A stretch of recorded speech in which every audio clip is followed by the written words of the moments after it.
दोस्तों नमस्कार। क्या कभी आपने सोचा है एक माँ अपने बेटे के लिए कितनी कुर्बानियाँ देती है। वो खुद भूखी रह लेती है लेकिन बेटे को पढ़ा लिखा कर बड़ा इंसान बनाना चाहती है। पर क्या होता है जब वही बेटा बड़ा होकर माँ को भूल जाता है। आज की यह कहानी अधूरी चिट्ठी आपके दिल को झकझोर देगी। यह कहानी सिर्फ एक माँ और बेटे की नहीं है, बल्कि हर उस माँ की है जो अपने बच्चों के लिए सब कुछ लुटा देती है, लेकिन बदले में बस थोड़ा सा प्यार चाहती है। वीडियो को अंत तक जरूर देखिएगा, क्योंकि आखिरी लम्हे आपकी आंखों को भी भिगो देंगे। एक गांव के किनारे पर एक टूटा फूटा घर था। उसी घर में विधवा माँ सावित्री अपने बेटे अभय के साथ रहती थी। पति का साया वर्षों पहले ही उठ चुका था। जीवन की सारी जिम्मेदारियां माँ के कमजोर कंधों पर आ गई थी। खेत खलिहान नहीं थे, बस मजदूरी करके, घर में बर्तन मांजकर, कपड़े धोकर, कभी कभार मजदूरी करके वह किसी तरह अभय का पेट भरती थी। सावित्री ने अपने बेटे को पाला पोसा, लेकिन उसके दिल में हमेशा एक सपना रहा, मेरा बेटा पढ़ लिख कर बड़ा आदमी बने, ताकि उसे मेरी हर तरह दूसरों के सामने हाथ न फैलाना पड़े। अभय बचपन से ही होशियार था। गांव के स्कूल में हमेशा अव्वल आता था, लेकिन गरीबी का बोझ माँ को हर दिन सालता रहता था। कई बार वह बेटे के लिए किताबें लाने की जगह खुद भूखी रह जाती। अभय समझदार था। माँ की आंखों में छुपे आंसू वह पढ़ लेता और कहता, माँ चिंता मत कर, एक दिन मैं तुम्हें सोने का ताज पहनाऊंगा। माँ बस मुस्कुरा देती, क्योंकि उसे सोने का ताज नहीं, बेटे की मुस्कान चाहिए थी। स्कूल की पढ़ाई पूरी होने के बाद अभय को शहर की एक बड़ी यूनिवर्सिटी में छात्रवृत्ति मिली। यह खबर सुनकर माँ की आंखें भर आई। उसने बेटे के लिए अपना मंगलसूत्र तक गिरवी रख दिया था, ताकि उसका सफर शुरू हो सके। अभय पहली बार गांव से बाहर निकला। शहर की चकाचौंध, बड़ी बड़ी इमारतें और अलग तरह की जिंदगी ने उसे हैरान कर दिया। वह पढ़ाई में और डूब गया। धीरे धीरे उसने नए दोस्त बनाए जो संपन्न घरों से थे। कभी कभी माँ पत्र लिख भेजती, बेटा अपनी तबीयत का ख्याल रखना, ज़्यादा पढ़ाई मत करना, और याद रखना माँ हमेशा तेरी दुआ करती है। अभय उन चिट्ठियों को पढ़ता, लेकिन धीरे धीरे जवाब देना कम करता गया। व्यस्तता और नई दुनिया की चमक ने उसे माँ से दूर कर दिया। गांव में माँ बूढ़ी हो रही थी।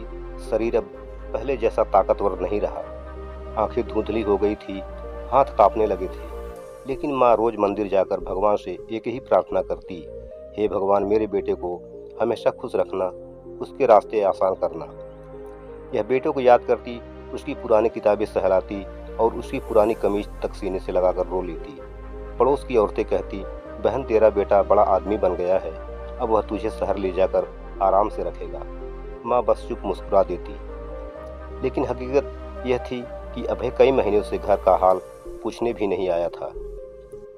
अभय पढ़ाई पूरी करके एक बड़ी कंपनी में नौकरी करने लगा। उसकी सैलरी लाखों में थी। कार, प्लेट, नाम दाम सब मिलने लगा, मगर उसकी ज़िंदगी में अब माँ की जगह धीरे धीरे कम होती जा रही थी। कभी माँ चिट्ठी भेजती तो जवाब हफ्तों बाद आता। फ़ोन भी शायद ही कभी उठाता। वह सोचता, माँ तो गांव में ठीक है, मैं अभी अपने करियर में व्यस्त हूँ, बाद में सब संभाल लूँगा। लेकिन माँ का इंतज़ार हर दिन लंबा होता गया। एक दिन माँ ने कांपते हाथों से बेटे को एक चिट्ठी लिखी, बेटा अभय, बहुत दिन हो गए तुझे देखे हुए, अब आंखें भी धुंधली होने लगी है, शरीर काम नहीं करता, पर मन तुझसे मिलने को तड़पता है। तू चाहे तो मुझे अपने पास बुला ले, नहीं तो तू ही एक बार गाँव आकर, मैं ही तुझे गले लगाना चाहती हूँ। लेकिन यह चिट्ठी डाक खाने तक नहीं पहुँच पाई। माँ चिट्ठी पूरी लिख रही थी कि अचानक उसका दिल जोर से धड़कने लगा। वह बिस्तर पर गिर गई। पड़ोसियों ने उसे संभाला, लेकिन देर हो चुकी थी। सावित्री ने अपनी अंतिम सांस लेते हुए बस एक ही शब्द कहा था, अभय। उसके कांपते हाथों में वह अधूरी चिट्ठी पड़ी रह गई थी। कई दिनों बाद अभय को गांव से एक खबर मिली, तुम्हारी माँ अब इस दुनिया में नहीं रही। यह सुनते ही उसकी आंखों के सामने सब कुछ अंधेरा छा गया। वह भागा भागा गांव पहुंचा, जहां उसने माँ को सफेद कफन में लिपटा देखा। उसके पास ही जमीन पर गिरी एक अधूरी चिट्ठी थी। अभय ने कांपते हाथों से वह चिट्ठी उठाई। माँ की लिखावट को पढ़ते हुए उसका गला भर आया। आंखों से आंसू बहते जा रहे थे। वह फूट फूट कर रो पड़ा, माँ माफ़ कर दो, मैं बहुत बड़ा आदमी तो बन गया, लेकिन तेरे लिए बेटा नहीं बन सका। गांव वाले खामोश थे, सबकी आंखें नम थी। अभय ने माँ की चिंता को अग्नि दी। राख उठाते हुए उसने महसूस किया कि अब उसके पास सब कुछ है, लेकिन माँ नहीं है। वह बार बार अधूरी चिट्ठी को देखता और रोता। उसे समझ आ गया कि दौलत शोहरत सब बेकार है अगर माँ का आशीर्वाद न हो। अब वह अकेला था।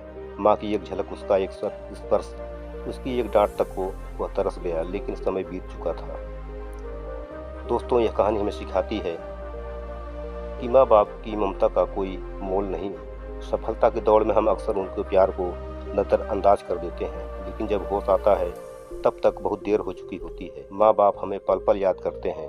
हमें केवल प्यार और साथ चाहिए होता है। इसलिए चाहे कितनी भी व्यस्तता हो, क्यों न हो, हमें समय निकालकर अपने माता पिता को याद करना चाहिए, उनके साथ रहना चाहिए। तो दोस्तों, यह थी एक छोटी सी कहानी। आपको कैसी लगी हमें कमेंट में ज़रूर बताना। अगर वीडियो अच्छा लगा हो तो शेयर लाइक जरूर करिएगा। अगर हमारे चैनल पर नए हैं तो आप सब्सक्राइब जरूर करिएगा। मिलते हैं फिर अगली कहानी में। तब तक के लिए नमस्कार।